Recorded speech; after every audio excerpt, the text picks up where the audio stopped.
The following presentation is based on physical evidence and other factual information in the public docket of the National Transportation Safety Board's investigation of the fire aboard FedEx Flight 1406. Two expert fire investigators have independently reviewed materials in the NTSB docket. Tom Clem, founder of T.J. Clem & Associates, is the former Director of Fire Investigations at the National Fire Protection Association. Dr. Harry Katoma, of the engineering consulting firm Failure Analysis Associates, is a mechanical engineer specializing in the behavior of fires. Dr. Katoma visually inspected the burned aircraft and has prepared detailed reports on key items of evidence. Investigators at both firms have worked with the NTSB in several previous investigations.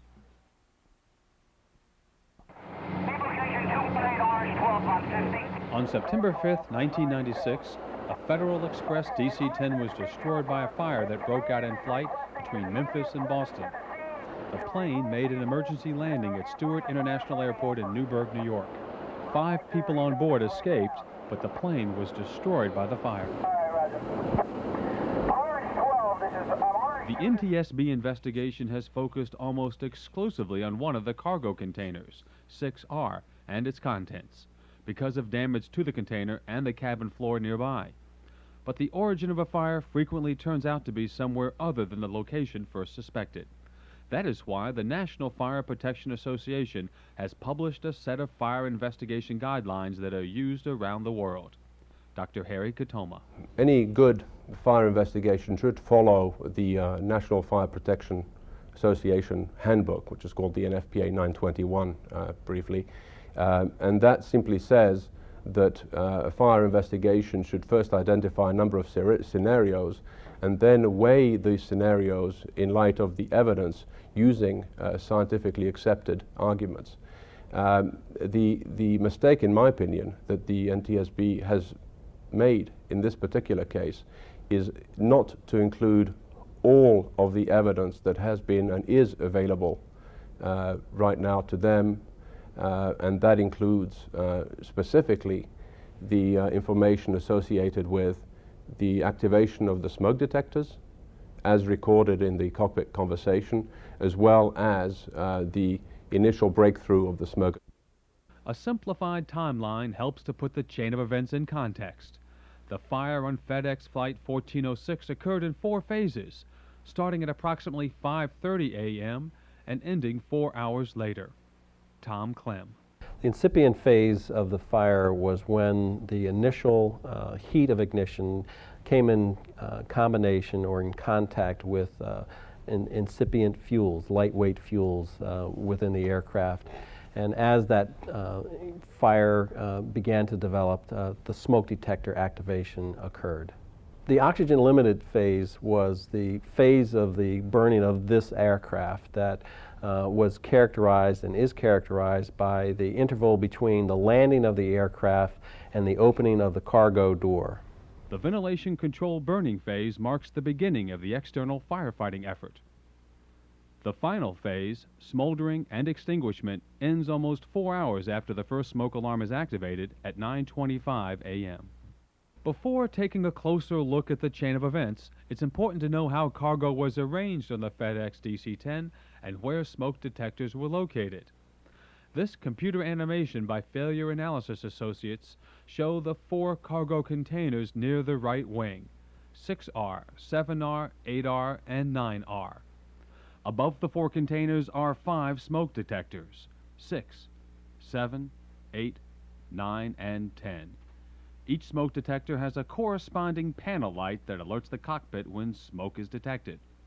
The Cockpit Voice Recorder, CVR, provides reliable evidence of the sequence of smoke detector activation from the emergency's earliest moment, the incipient development phase.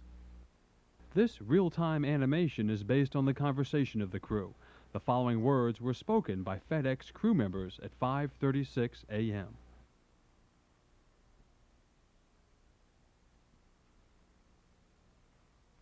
A cabin cargo smoke alarm told them there was smoke above container 9. A minute later, the smoke spread forward to detector 8. Tom Clem. The best evidence that's available from the incipient phase of the fire is the smoke detector activation sequence. This animation is consistent with the known behavior of smoke spread in a level aircraft. It shows smoke spreading both forward and aft. The smoke reaches forward to detector 7.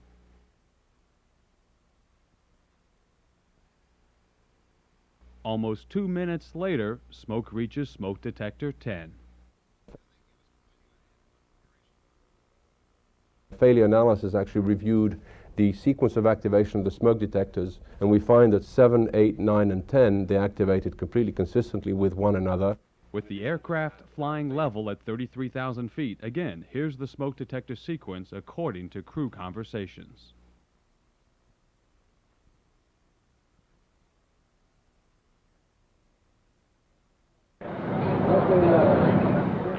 Minutes after the first smoke detectors go off, FedEx Flight 1406 lands. The people on board escape. This is the beginning of the limited oxygen burning phase. Still photographs taken by freelance photographer Charles Sawyer capture the moment. There's only very little smoke coming out, which indicates that there's very little air coming into the aircraft, which is representative of the limited oxygen stage of the fire. This early photo shows no apparent damage to the crown of the fuselage. For about an hour, the fire smolders. The ventilation-controlled burning phase begins at 6:50 a.m. when the cargo door is opened. This greatly increases the flow of oxygen to the fire. Within minutes, the crown of the fuselage over containers 9R and 8R is blackened and blistered by heat. By contrast, there is no damage above container 6R. The sequence of photographs shown after the cargo door was opened represent a period of approximately 5 minutes where you see the first appearance of the very light smoke above the trailing edge of the wing that then quickly develops into darker smoke and then a burn through of flames. The burn through of the aircraft through the fuselage to the top of the aircraft occurred in and around container number 8, and that is a very significant piece of physical evidence that would indicate the potential origin of the fire.